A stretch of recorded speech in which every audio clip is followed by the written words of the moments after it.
I wasn't looking for oral histories when I started down this path. I was following a footnote. It was a single citation buried in a 1903 ethnographic report filed with the Bureau of American Ethnology, referencing a tribal historian whose name appeared once and then never again.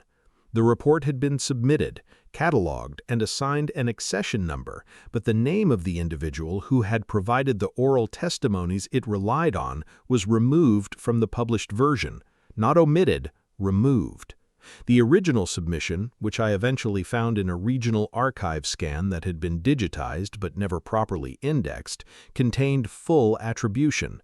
The published version replaced that name with a single phrase, "Informant identity withheld at request of tribal council." That is when I stopped treating this as a simple footnote problem and started treating it as a pattern. Let me tell you what the oral traditions actually say. I am not talking about the sanitized versions or the fragments selected by 19th-century anthropologists to illustrate themes they found primitively colorful. I am not talking about the accounts that appear in school textbooks about Native American mythology. I mean the full accounts, the ones preserved by specific nations in specific ways. These are the narratives that appear in private ethnographic collections, in restricted archives, and in the supplementary materials that were cataloged but never published. Across at least 17 distinct tribal nations, spanning from the Great Lakes to the Pacific Northwest to the Gulf Coast, there exist oral histories describing a race of beings the tribes did not create. These were beings who were here before them. They were creatures of extraordinary physical size, described consistently across independent accounts as standing between 3 and 4 times the height of a normal man. They built massive structures, oversaw vast stretches of land, and maintained what one translated account calls the order of things. Crucially, they were not enemies, they were not gods in the theological sense, and they were not worshipped. In the specific language preserved across multiple nations, with no mechanism for coordinating their testimony, they were called administrators. That word appears in translation again and again. Overseers, keepers, the ones who measured, the ones who directed. They were not supernatural, and they were not monstrous. They were functional, embodied, present, and eventually gone. The Choctaw have a tradition, not widely published but documented in the private papers of Henry Halbert, a Mississippi schoolteacher who spent several decades in the late 1800s recording tribal histories before they disappeared under the pressure of forced assimilation. Halbert's complete notes were donated to the Alabama Department of Archives and History after his death. A portion was published, but a substantially larger portion was cataloged as supplementary materials of limited academic interest and never fully examined by subsequent researchers. Those supplementary materials described what Halbert rendered in English as the Nahulo, beings of great stature who inhabited the territory before the Choctaws' arrival. They constructed the large earthen mounds found throughout the region. They were not hostile toward the Choctaws' ancestors, but they were not human, and they disappeared before living memory, leaving only their constructions behind. Hold that detail about the mounds, because we will come back to it. The Comanche preserve a tradition describing beings they refer to in several recorded accounts as the Stonekeepers. These were large figures who maintained something one 20th-century Comanche elder described to a researcher at the University of Oklahoma in 1967 as the ones who came before the forgetting.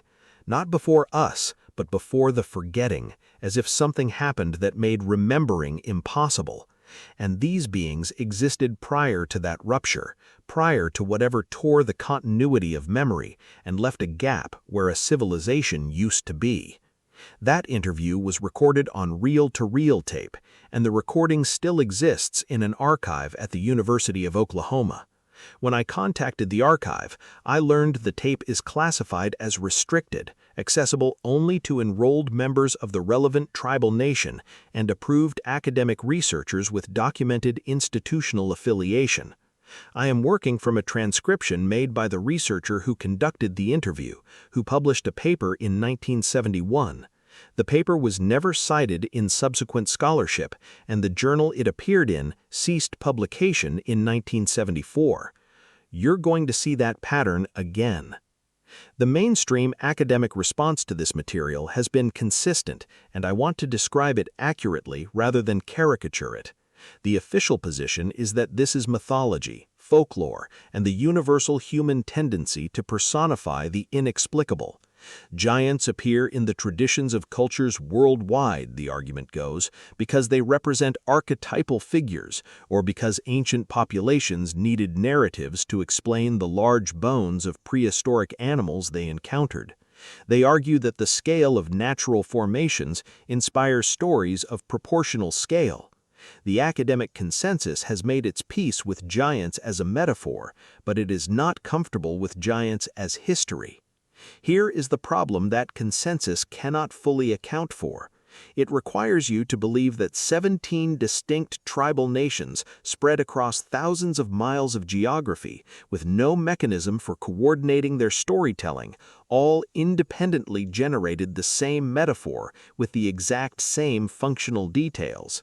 They share the same role, the same relationship to construction, and the same endpoint.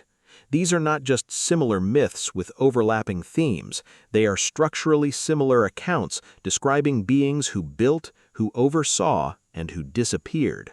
That is not how mythology works. That is how history works. Let me return to the mounds, because this is where the physical evidence meets the oral record in a way that has never been satisfactorily explained. The platform mounds and effigy mounds of North America, extending through Ohio, Illinois, Mississippi, Alabama, Wisconsin, and Georgia, are not modest constructions. The Great Serpent Mound in Ohio stretches over 1,300 feet. Cahokia's Monk's Mound in Illinois covers more ground at its base than the Great Pyramid of Giza and required the movement of an estimated 22 million cubic feet of earth. We are told these were built by indigenous populations over extended periods using basket-carrying labor. That explanation has been accepted so thoroughly that the question of who designed them, who directed the engineering, or what knowledge of geometry and astronomy their precise alignments required has essentially stopped being asked. But if you ask the Choctaw, the Muskagee, or the nations whose oral histories were being actively recorded in the same decades archaeologists were beginning to excavate these sites, you get a different answer. Ask them who built the mounds, and the answer documented in records going back to the early 1800s in missionary journals, government records, and private correspondence is entirely consistent. We did not build them. They were here when we arrived. The ones who built them were not us. This answer was not incorporated into the official archaeological narrative. It was noted, filed, and interpreted as either a misunderstanding or a convenient myth to explain structures whose origins the tribes themselves had supposedly lost. The possibility that the answer was accurate and that oral history was doing exactly what it was designed to do, preserving what actually happened, was not seriously considered. Why, when you have physical structures of extraordinary scale and geometric precision, and you have the oral traditions of the populations living nearest to those structures explicitly stating they did not build them, do you officially credit those same populations anyway? They do so without documentation, without construction records of any kind, and without contemporary accounts describing the labor process or the engineering knowledge required. This selective hearing is not accidental. It serves a function. If indigenous oral history is accurate about the mounds, you have to ask what else it might be accurate about. And if it's accurate about the beings it describes as the builders, you run into a serious problem, because those beings should not have existed. If they did exist, they should have been isolated genetic anomalies, not an organized administrative class with architectural capability and a continental presence. Consider a specific account that has never appeared in mainstream historical literature. Standing Bird, not the famous Ponca chief, but a different man, was a Lakota oral historian recorded in the Black Hills region in 1889 by a journalist named Elias Cook. Cook was traveling through the territory filing dispatches for a small South Dakota newspaper. One dispatch, published in October of that year, described a conversation with this man through a translator.